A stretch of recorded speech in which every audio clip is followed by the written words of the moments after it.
Hello, welcome to the Trews with me and Russell Brand, where I continue to have an online spat with Sean Hannity from Fox News. A trivial conflict, which actually has as its background the worst conflict on the planet that has lasted for millennia. Let's see how Sean Hannity responded to my Trews criticism of him.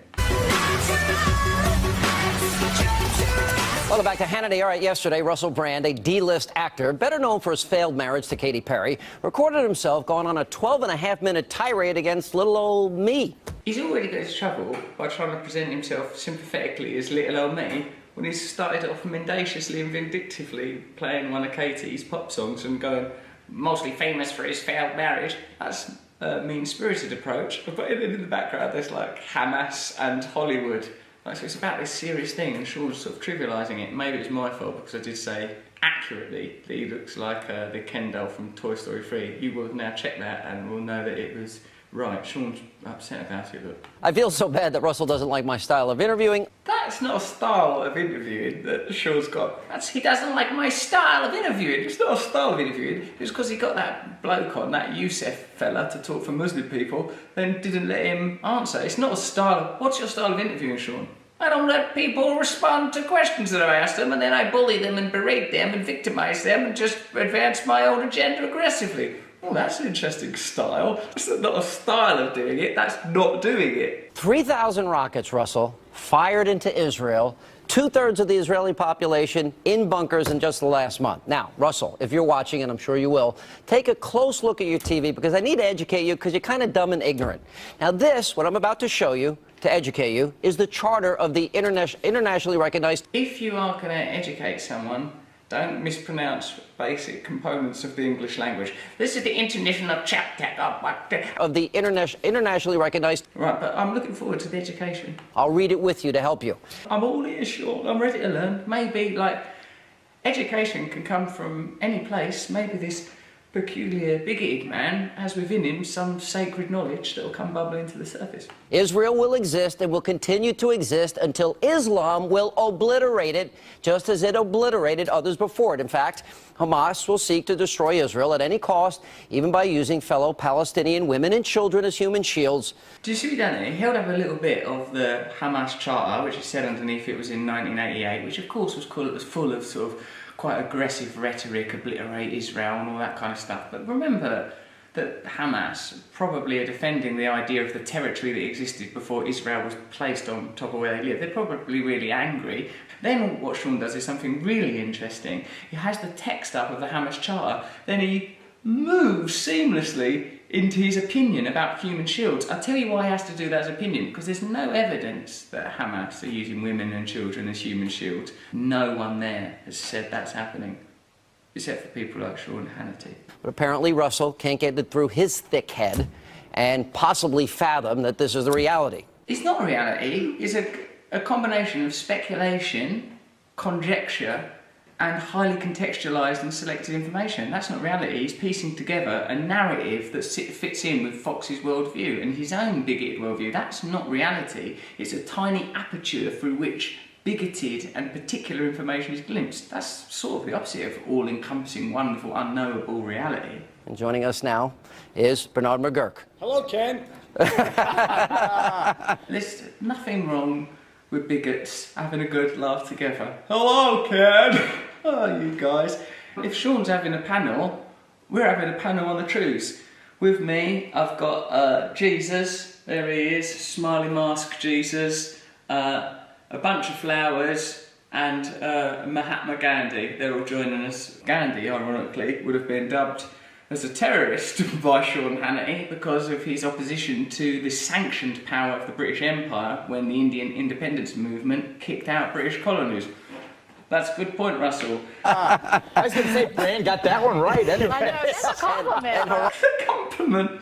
It is a compliment to look like the Ken doll from Toy Story 3. None of us thought that he wasn't handsome. We just thought that he was plastic, stupid, superficial, vacuous and vain. Not bad, not bad. Well, he refers to me as a terrorist. I actually have that side. You want to watch this part? You'll notice in this segment they don't use any of the original footage of Sean interviewing Youssef, because if they did use that, you would see how unreasonable Sean was being, remember? Is Hamas a terrorist organization? Yes or no? Let me ask you a question, sir. No, you don't answer a question with a question. Is Hamas...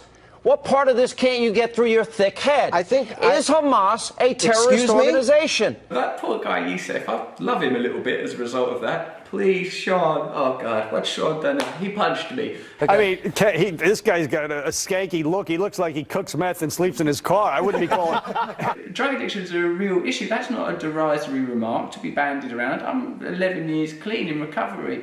People are dying of drug addiction all the time. It's an attitude of non-compassion, of hatred and antipathy. He's a doofus, which is unfortunate, and his attack on you unwarranted. Still, I think that there are two sides to this story that are not necessarily being told. 3,000 rockets, 3 kidnapped kids slaughtered. 1,300 dead civilians, 40% of them children, Sean. This is undermining Israel. This is the worst thing for Israel's stature and standing in the world. It's fueling anti-Semitism, and it's going to accomplish very, very little, but prolong this crisis. Uh-oh, it's got a bit wrong already, Sean. Sean's engineered this. He's going, can you come and help me take care of that out-of-work deal list Katy Perry married to son of a bitch, Russell Brand? Yeah, we'll be there. Within minutes of the start, Geraldo Rivera saying it's a complex issue in the Middle East and that Sean's been redacted. If 3,000 rockets were fired into America, wouldn't you obliterate the infrastructure of the group responsible? Would you call for that? Michael Bloomberg came home from Israel last week saying, open the airport, these rockets are ineffective, the Iron Dome's got them solid. How many civilians have been killed by those rockets? I'll tell you, one Israeli Arab in the field.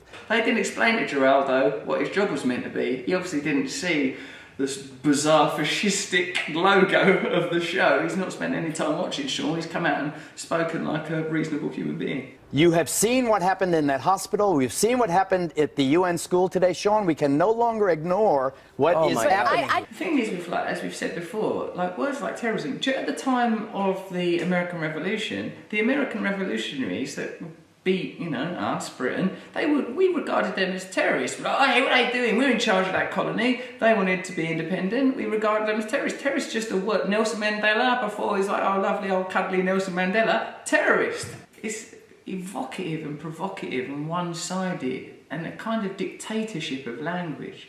Can be no peace anywhere till the most powerful side is prepared to make concessions and prepared to yield. And any kind of colonialism, any kind of land grab, any kind of control of resources, water, electricity, power, or to deny people their autonomy is going to be eventually met with some kind of violence and then be judged as terror, because as long as they behave as aggressors, the situation can only be perpetuated, unless you want to annihilate every single person in Gaza, wipe them from the face of the planet and go, right, there you go, that's the end of it.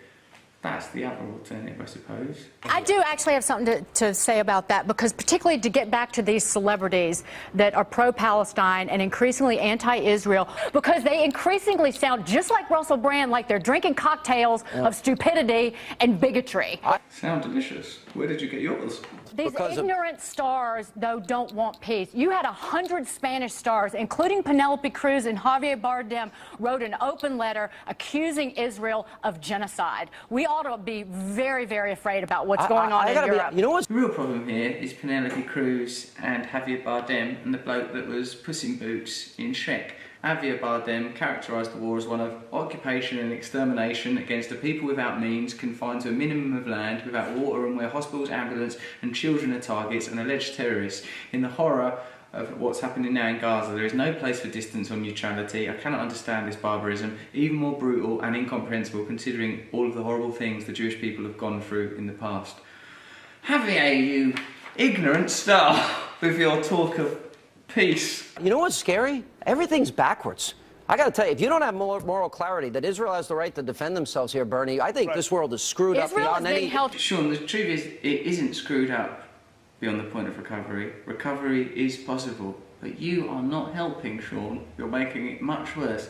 But what about when he's on his own? That's what I always think. I think he's a human being, basically the same as me. Sean's basically the same as me, so when he's on his own and he's cleans his teeth and he catches his eyes in the mirror, does he sort of go, oh God, say all those horrible things. Israel is wrong-headed about this. They've gone way too far. You're wrong. Instead, we've got They haven't gone far enough. They've shown too much restraint. Then he just says things to me. You've shown too much restraint. You militarily take them out. What are you going to do? Tell me how you do it. They're doing it. 15 seconds. They're doing it right there. What they're doing now is about right. Actually, it's about right. Sorry, I got excited. I'm Sean Hannity. Remember, I live with an idiot inside my brain. It's tough being me. Geraldo, if 3,000 rockets were fired into America, you'd be leading the charge.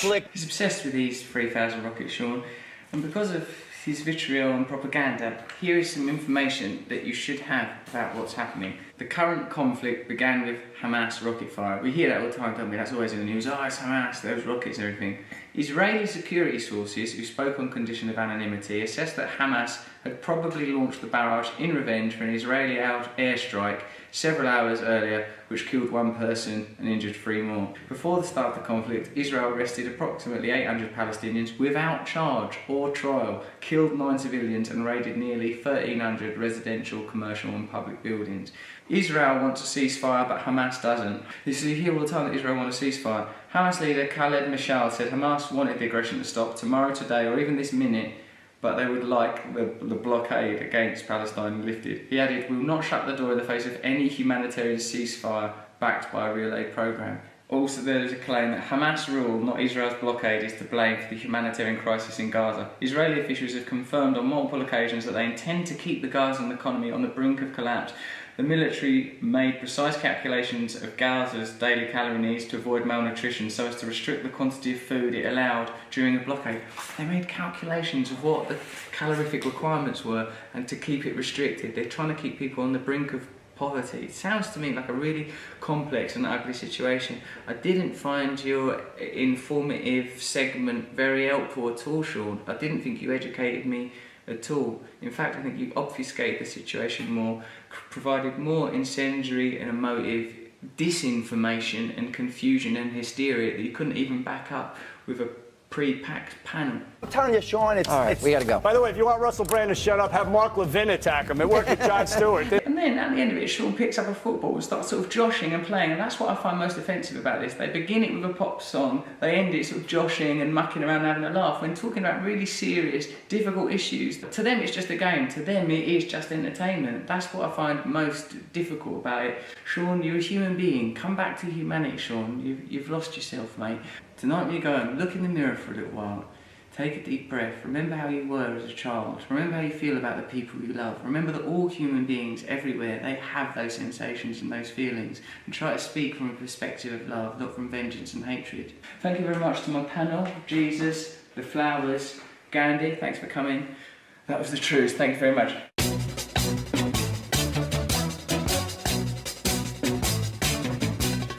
Nose is a tool that is abused to fool you and to lead.